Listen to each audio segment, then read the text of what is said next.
एक बार कैलाश पर्वत पर भगवान शिव अपने भक्तों के साथ विराजमान थे। उनके प्रिय गण नंदी, भैरव और कई ऋषि मुनि वहां उपस्थित थे। तभी एक भक्त ने भगवान शिव से पूछा, प्रभु, सच्ची भक्ति क्या है?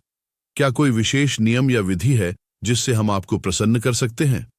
भगवान शिव मंद मंद मुस्कुराए और बोले, भक्तों, मैं तुम्हें एक कथा सुनाता हूं जिससे तुम्हें सच्ची भक्ति का अर्थ समझ में आएगा। बहुत समय पहले की बात है। दक्षिण भारत में मेरा एक भक्त रहता था जिसका नाम धनराज था। वह हर दिन शिवलिंग पर हजारों बेलपत्र चढ़ाता, महंगे भोग लगाता और भव्य आरती करता। वह स्वयं को मेरा सबसे बड़ा भक्त मान। वहीं एक और भक्त था, गोपाला, जो एक निर्धन ग्वाला था।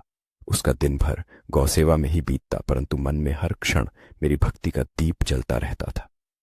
वह मंदिर जाने का अवसर कम ही पाता, लेकिन जब भी समय मिलता पूरे प्रेम और श्रद्धा से मेरे नाम का जाप करता था। मैंने उन दोनों की भक्ति की परीक्षा लेने का विचार किया। मैंने स्वयं को एक वृद्ध साधु के रूप में प्रकट किया और पहले धनराज के घर गया। मैंने साधु के रूप में धनराज से भोजन मांगा।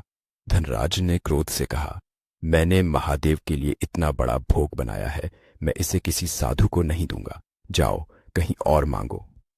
उसके बाद मैं मुस्कुराए हुए वहां से चला गया। फिर मैं गोपाला के पास पहुंचा। उस समय गोपाला भूखा था, लेकिन उसने साधु को देखते ही प्रेम से अपने रोटियों का आधा भाग दे दिया और कहा, बाबा, मेरे पास यही थोड़ा सा भोजन है, कृपया स्वीकार करें। तभी मैं उसके ऐसे विचारों को सुनकर प्रसन्न हूं और अपना असली रूप प्रकट किया और मैंने कहा, वत्स, मैं शिव हूं। तुम्हारी सच्ची भक्ति ने मुझे खींच लिया। मैं तुझसे अत्यंत प्रसन्न हूं। गोपाला ने भाव विभोर होकर नतमस्तक हो मेरा आशीर्वाद प्राप्त किया। इसलिए मेरे अनुसार भक्तों, सच्ची भक्ति मंदिरों में फूल माला चढ़ाने से नहीं, बल्कि प्रेम, सेवा और समर्पण से होती है।